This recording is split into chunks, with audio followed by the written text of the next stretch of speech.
ओम दुम दुर्गायै नमः। आज आप दिव्य, दुर्लभ और शक्तिशाली वंश वृद्धि करम दुर्गा कवच श्रवण करने वाले हैं, जो कि एक विशेष कवच माना जाता है। जिन व्यक्तियों को, माताओं को संतान नहीं होती है, जिन व्यक्तियों की संतान कष्ट में रहती है, शत्रुओं का भय बना रहता है, नकारात्मक शक्तियाँ घेरे हुए रहती हैं, कष्ट, संकट, विघ्न, विपत्ति अनायास ही संतान के ऊपर आते रहते हैं, ऐसे व्यक्तियों को नित्य प्रतिदिन इस कवच को श्रवण करना चाहिए। प्रयास ही करना चाहिए कि इस कवच को पाठन भी कर पाएं। कहा जाता है, कई तंत्र शास्त्रों में वर्णन है कि जिन माताओं को संतान नहीं होती, ऐसी माताओं को ऋतु स्नान के बाद इस कवच का अनुष्ठानिक रूप से 1100 पाठ कराने चाहिए और जल अभिमंत्रित करके इस कवच के द्वारा आपको जल ग्रहण करना चाहिए। ऐसा करने से माता दुर्गा की कृपा से, पराशक्ति की कृपा से निश्चित ही संतान की प्राप्ति होती है, संतान सुख की प्राप्ति होती है। यह कवच समस्त प्रकार के रोग दोष, ग्रह बाधा को शांत करता है, शत्रुओं के ऊपर विजय की प्राप्ति होती है, नकारात्मक शक्तियाँ इस कवच के प्रभाव से हमेशा दूर रहती हैं। चलिए श्रवण करते हैं दिव्य दुर्गा वंश वृद्धि कर्म कवच और माता दुर्गा की पराशक्ति की कृपा प्राप्त करते हैं। ओम वंश वृद्धि करम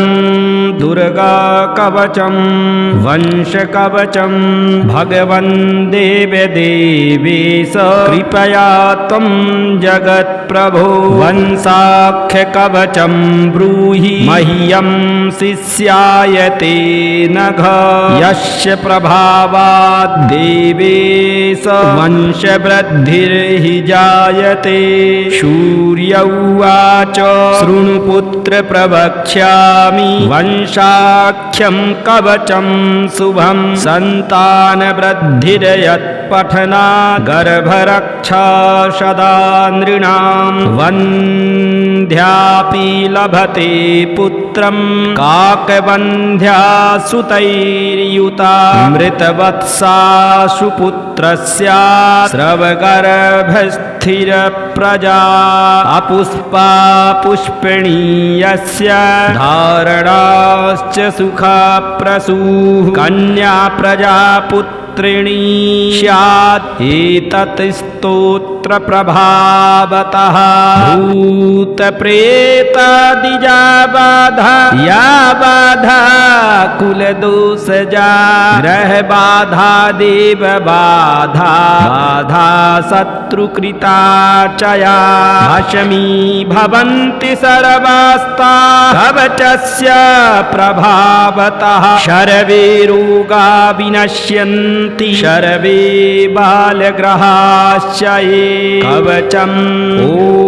पूर्वं रक्षतु वाराही चाग्नेयामम्बिका स्वयं दक्षिणे चण्डिका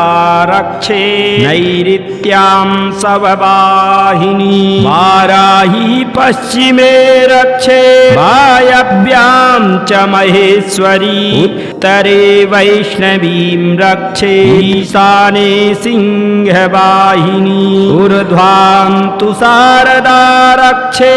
दधो रक्षतु पार्वती शाकम्भरी शिरो रक्षे मुखं रक्षतु भैरवी कण्ठं रक्षतु चामुण्डा हृदयं रक्षतात् शिवा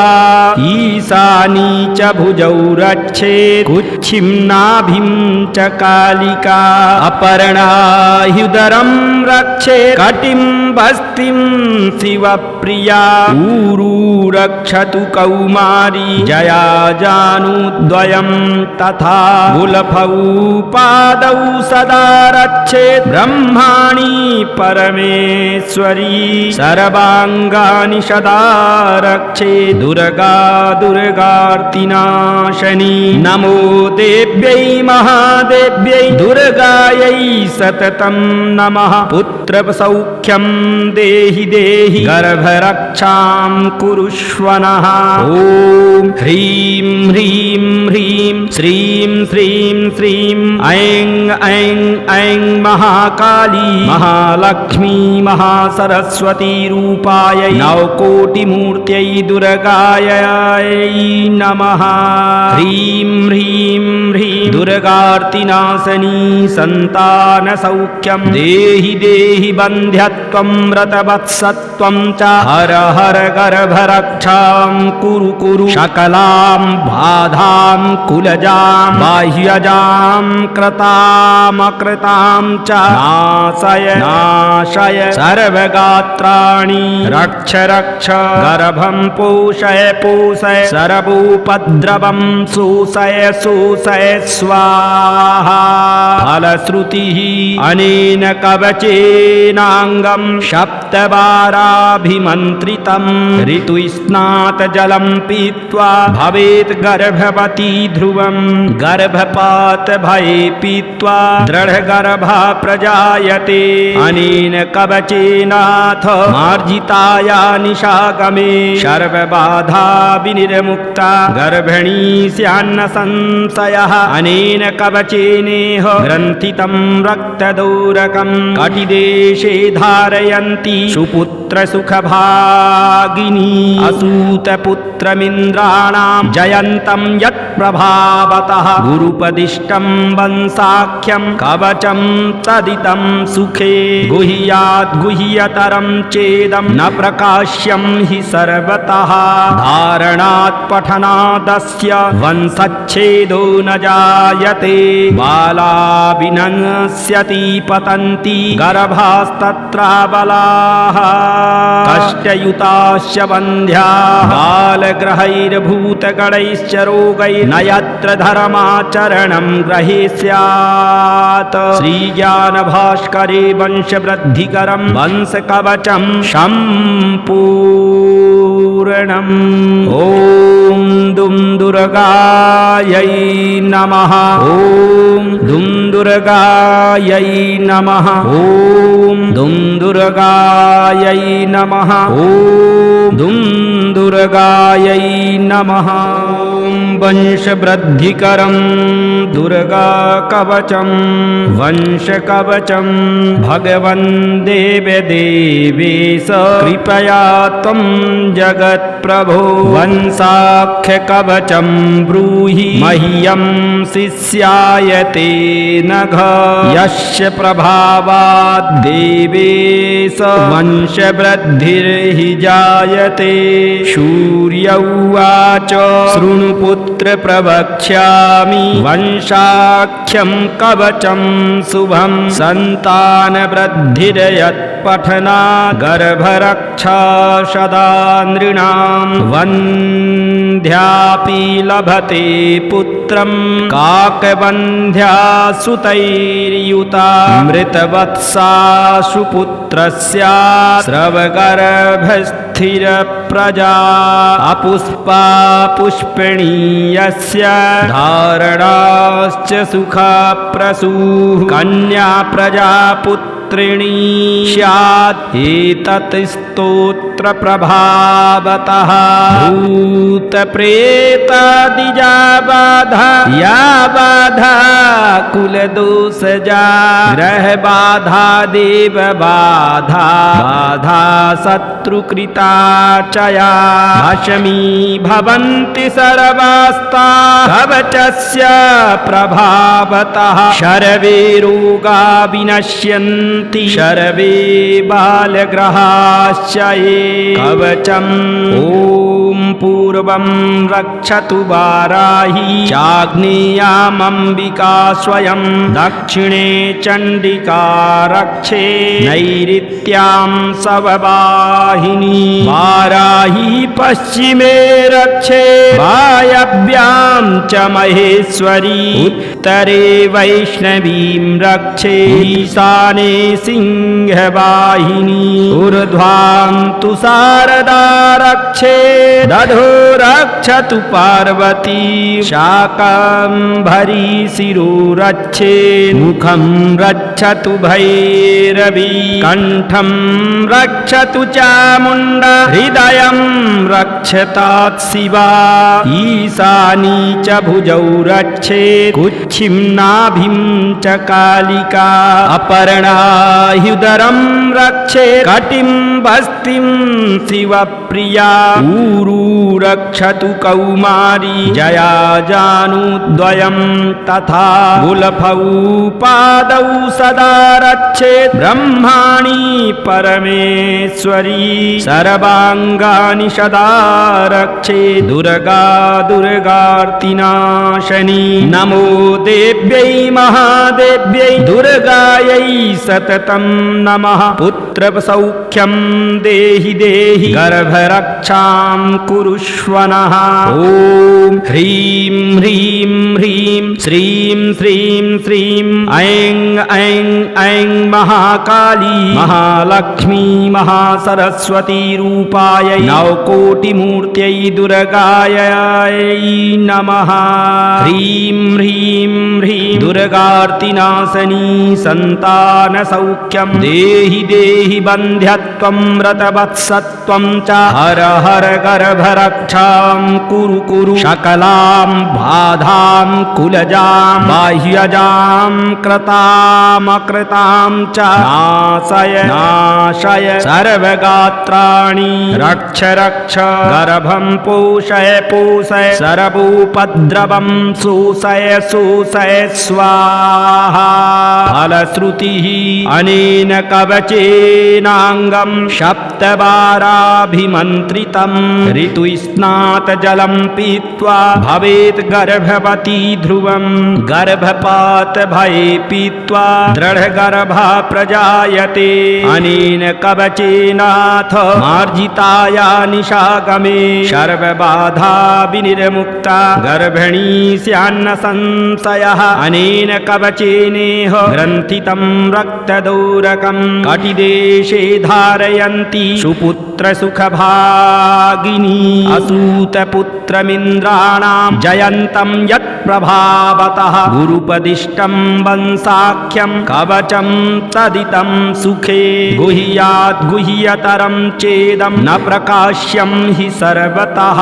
धारणात् पठनादस्य वंशच्छेदो न जायते बाला विनश्यति पतन्ति गर्भास्तत्राबलाः कष्टयुताश्च वन्ध्याः बालग्रहैर्भूतगणैश्च रोगैर्न यत्र धर्माचरणं ग्रहीष्यात् श्रीज्ञानभास्करे वंशवृद्धिकरं वंशकवचं सम्पूर्णम् ॐ दुं दुर्गायै नमः ॐ दुं दुर्गायै नमः ॐ दुं दुर्गायै नमः ॐ दुं दुर्गायै नमः वंशवृद्धिकरं दुर्गाकवचं वंशकवचं भगवन् देवदेवेश कृपया त्वं जगत्प्रभो वंशाख्यकवचं ब्रूहि मह्यं शिष्यायते नघ यस्य प्रभावात् देवेश वंशवृद्धिर्हि जायते सूर्य उवाच शृणु पुत्र प्रवक्ष्यामि वंशाख्यं कवचं शुभं सन्तानवृद्धिर्यत्पठनात् गर्भरक्षा सदा नृणां वन्ध्यापि लभते पुत्रं काकवन्ध्या सुतैर्युता मृतवत्सा सुपुत्रस्य स्रवगर्भस्थिरप्रजा अपुष्पा पुष्पिणी यस्य धारणाश्च सुखप्रसूः कन्या प्रजापुत्रिणी स्यात् एतत् स्तोत्र प्रभावतः भूतप्रेतादिजा बाधा या बाधा कुलदोषजा ग्रहबाधा देवबाधा बाधा शत्रुकृता च या भशमी भवन्ति सर्वास्ता कवचस्य प्रभावतः सर्वे रोगा विनश्यन्ति सर्वे बालग्रहाश्च ये कवचम् ॐ पूर्वं रक्षतु वाराही चाग्नेयामम्बिका स्वयं दक्षिणे चण्डिका रक्षे नैऋत्यां सववाहिनी वाराही पश्चिमे रक्षे वायव्यां च महेश्वरी उत्तरे वैष्णवीं रक्षे ईशाने सिंहवाहिनी ऊर्ध्वां तु शारदा रक्षे दधो रक्षतु पार्वती शाकम्भरी शिरो रक्षे मुखं रक्षतु भैरवी कण्ठं रक्षतु चामुण्डा हृदयं रक्षतात् शिवा ईशानी च भुजौ रक्षे कुक्षिं नाभिं च कालिका अपर्णाह्युदरं रक्षे कटिं बस्तिं शिवप्रिया ऊरू रक्षतु कौमारी जया जानुद्वयं तथा गुलफौ पादौ सदा रक्षेत् ब्रह्माणि परमेश्वरी सर्वाङ्गानि सदा रक्षेत् दुर्गा दुर्गार्तिनाशनी नमो देव्यै महादेव्यै दुर्गायै सततं नमः पुत्रसौख्यं देहि देहि गर्भरक्षां कुरुष्व नः ॐ ह्रीं ह्रीं ह्रीं श्रीं श्रीं श्रीं ऐं ऐं ऐं महाकाली महालक्ष्मी महासरस्वती रूपायै नवकोटिमूर्त्यै दुर्गायै नमः ह्रीं ह्रीं ह्रीं दुर्गार्तिनाशनी सन्तानसौख्यं देहि देहि बन्ध्यत्वं व्रतवत्सत्वं च हर हर गर्भरक्षां कुरु कुरु सकलां बाधां कुलजां बाह्यजां कृतामकृतां च नाशय नाशय सर्वगात्राणि रक्ष रक्ष गर्भं पोषय पोषय सर्वोपद्रवं शोषय शोषय स्वाहा फलश्रुतिः अनेन कवचेनाङ्गं सप्तवाराभिमन्त्रितं ऋतुस्नात जलं पीत्वा भवेत् गर्भवती ध्रुवं गर्भपात भये पीत्वा दृढगर्भा प्रजायते अनेन कवचेनाथ मार्जिताया निशागमे सर्वबाधा विनिर्मुक्ता गर्भिणी स्यान्न संशयः अनेन कवचेनेह ग्रन्थितं रक्तदौरकं कटिदेशे धारयन्ति सुपुत्रसुखभागिनी असूतपुत्रमिन्द्राणां जयन्तं यत्प्रभावतः गुरुपदिष्टं वंशाख्यं कवचं तदितं सुखे गुह्यात् गुह्यतरं चेदं न प्रकाश्यं हि सर्वतः धारणात् पठनादस्य वंशच्छेदो न जायते बाला विनश्यति पतन्ति गर्भास्तत्राबलाः कष्टयुताश्च वन्ध्याः बालग्रहैर्भूतगणैश्च रोगैर्न यत्र धर्माचरणं ग्रहेस्यात् श्रीज्ञानभास्करे वंशवृद्धिकरं वंशकवचं सम्पूर्णम् ॐ दुं दुर्गायै नमः ॐ दुं दुर्गायै नमः ॐ दुं दुर्गायै नमः ॐ दुं दुर्गायै नमः वंशवृद्धिकरं दुर्गाकवचं वंशकवचं भगवन् देवदेवेश कृपया त्वं जगत्प्रभो वंशाख्यकवचं ब्रूहि मह्यं शिष्यायते नघ यस्य प्रभावात् देवेश वंशवृद्धिर्हि जायते शूर्य उवाच शृणु पुत्र प्रवक्ष्यामि वंशाख्यं कवचं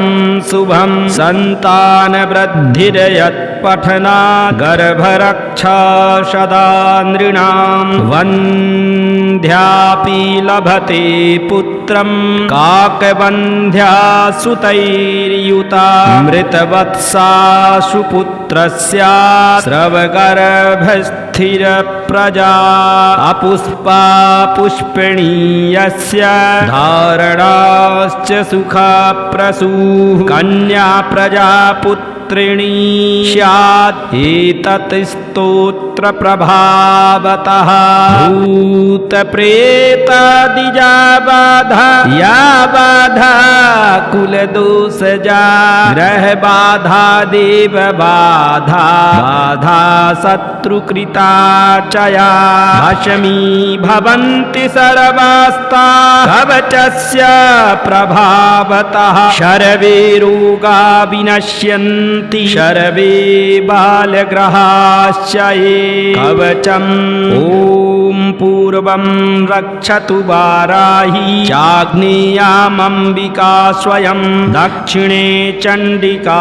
रक्षे नैऋत्यां सववाहिनी वाराही पश्चिमे रक्षे वायव्यां च महेश्वरी उत्तरे वैष्णवीं रक्षे ईशाने सिंहवाहिनी ऊर्ध्वां तु शारदा रक्षे दधो रक्षतु पार्वती शाकम्भरी शिरो रक्षे मुखं रक्षतु भैरवी कण्ठं रक्षतु चामुण्डा हृदयं रक्षतात् शिवा ईशानी च भुजौ रक्षे कुक्षिं नाभिं च कालिका अपर्णाह्युदरं रक्षे कटिं बस्तिं शिवप्रिया ऊरू रक्षतु कौमारी जया जानुद्वयं तथा गुलफौ पादौ सदा रक्षेत् ब्रह्माणि परमेश्वरी सर्वाङ्गानि सदा रक्षेत् दुर्गा दुर्गार्तिनाशनी नमो देव्यै महादेव्यै दुर्गायै सततं नमः पुत्रसौख्यं देहि देहि गर्भरक्षां कुरुष्व नः ॐ ह्रीं ह्रीं ह्रीं श्रीं श्रीं श्रीं ऐं ऐं ऐं महाकाली महालक्ष्मी महासरस्वती रूपायै नवकोटिमूर्त्यै दुर्गायै नमः ह्रीं ह्रीं ह्रीं दुर्गार्तिनाशनी सन्तानसौख्यं देहि देहि बन्ध्यत्वं व्रतवत्सत्वं च हर हर गर्भरक्षां कुरु कुरु सकलां बाधां कुलजां बाह्यजां कृतामकृतां च नाशय नाशय सर्वगात्राणि रक्ष रक्ष गर्भं पोषय पोषय सर्वोपद्रवं शोषय शोषय स्वाहा फलश्रुतिः अनेन कवचेनाङ्गं सप्तवाराभिमन्त्रितं ऋतुस्नात जलं पीत्वा भवेत् गर्भवती ध्रुवं गर्भपात भये पीत्वा दृढगर्भा प्रजायते अनेन कवचेनाथ मार्जिताया निशागमे सर्वबाधा विनिर्मुक्ता गर्भिणी स्यान्न संशयः अनेन कवचेनेह ग्रन्थितं रक्तदौरकं कटिदेशे धारयन्ति सुपुत्रसुखभागिनी असूतपुत्रमिन्द्राणां जयन्तं यत्प्रभावतः गुरुपदिष्टं वंशाख्यं कवचं तदितं सुखे गुह्यात् गुह्यतरं चेदं न प्रकाश्यं हि सर्वतः धारणात् पठनादस्य वंशच्छेदो न जायते बाला विनश्यति पतन्ति गर्भास्तत्राबलाः कष्टयुताश्च बन्ध्याः बालग्रहैर्भूतगणैश्च रोगैर्न यत्र धर्माचरणं ग्रहेस्यात् श्रीज्ञानभास्करे वंशवृद्धिकरं वंशकवचं सम्पूर्णम् ॐ दुं दुर्गायै नमः ॐ दुं दुर्गायै नमः ॐ दुं दुर्गायै नमः ॐ दुं दुर्गायै नमः। ॐ वंशवृद्धिकरं दुर्गाकवचं वंशकवचं भगवन् देवदेवेश कृपया त्वं जगत्प्रभो वंशाख्यकवचं ब्रूहि मह्यं शिष्यायते नघ यस्य प्रभावात् देवेश वंशवृद्धिर्हि जायते। सूर्य उवाच शृणु पुत्र प्रवक्ष्यामि वंशाख्यं कवचं शुभं सन्तानवृद्धिर्यत्पठनात् गर्भरक्षा सदा नृणां वन्ध्यापि लभते पुत्रं काकवन्ध्या सुतैर्युता मृतवत्सासु पुत्रस्य स्रवगर्भस्थिरप्रजा अपुष्पा पुष्पिणी यस्य धारणाश्च सुखप्रसूः कन्या प्रजापुत्रिणी स्यात् एतत् स्तोत्र प्रभावतः भूतप्रेतादिजा बाधा या बाधा कुलदोषजा ग्रहबाधा देवबाधा बाधा शत्रुकृता चया भशमी भवन्ति सर्वास्ता कवचस्य प्रभावतः सर्वे रोगा विनश्यन्ति सर्वे बालग्रहाश्च ये कवचम् ॐ पूर्वं रक्षतु वाराही चाग्नेयामम्बिका स्वयं दक्षिणे चण्डिका रक्षे नैऋत्यां सववाहिनी वाराही पश्चिमे रक्षे वायव्यां च महेश्वरी उत्तरे वैष्णवीं रक्षे ईशाने सिंहवाहिनी ऊर्ध्वां तु शारदा रक्षे दधो रक्षतु पार्वती शाकम्भरी शिरो रक्षे मुखं रक्षतु भैरवी कण्ठं रक्षतु चामुण्डा हृदयं रक्षतात् शिवा ईशानी च भुजौ रक्षे कुक्षिं नाभिं च कालिका अपर्णाह्युदरं रक्षे कटिं बस्तिं शिवप्रिया ऊरू रक्षतु कौमारी जया जानुद्वयं तथा गुलफौ पादौ सदा रक्षेत् ब्रह्माणि परमेश्वरी सर्वाङ्गानि सदा रक्षेत् दुर्गा दुर्गार्तिनाशनी नमो देव्यै महादेव्यै दुर्गायै सततं नमः पुत्रसौख्यं देहि देहि गर्भरक्षां कुरुष्व नः ॐ ह्रीं ह्रीं ह्रीं श्रीं श्रीं श्रीं ऐं ऐं ऐं महाकाली महालक्ष्मी महासरस्वती रूपायै नवकोटिमूर्त्यै दुर्गायै नमः ह्रीं ह्रीं ह्रीं दुर्गार्तिनाशनी सन्तानसौख्यं देहि देहि बन्ध्यत्वं व्रतवत्सत्वं च हर हर गर्भरक्षां कुरु कुरु सकलां बाधां कुलजां बाह्यजां कृतामकृतां च नाशय नाशय सर्वगात्राणि रक्ष रक्ष गर्भं पोषय पोषय सर्वोपद्रवं शोषय शोषय स्वाहा फलश्रुतिः अनेन कवचेनाङ्गं सप्तवाराभिमन्त्रितं ऋतुस्नात जलं पीत्वा भवेत् गर्भवती ध्रुवं गर्भपात भये पीत्वा दृढगर्भा प्रजायते अनेन कवचेनाथ मार्जिताया निशागमे सर्वबाधा विनिर्मुक्ता गर्भिणी स्यान्न संशयः अनेन कवचेनेह ग्रन्थितं रक्तदौरकं कटिदेशे धारयन्ति सुपुत्रसुखभागिनी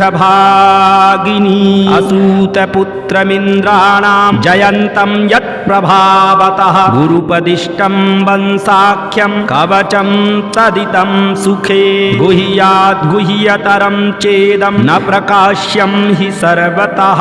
धारणात् पठनादस्य वंशच्छेदो न जायते बाला विनश्यति पतन्ति गर्भास्तत्र बलाः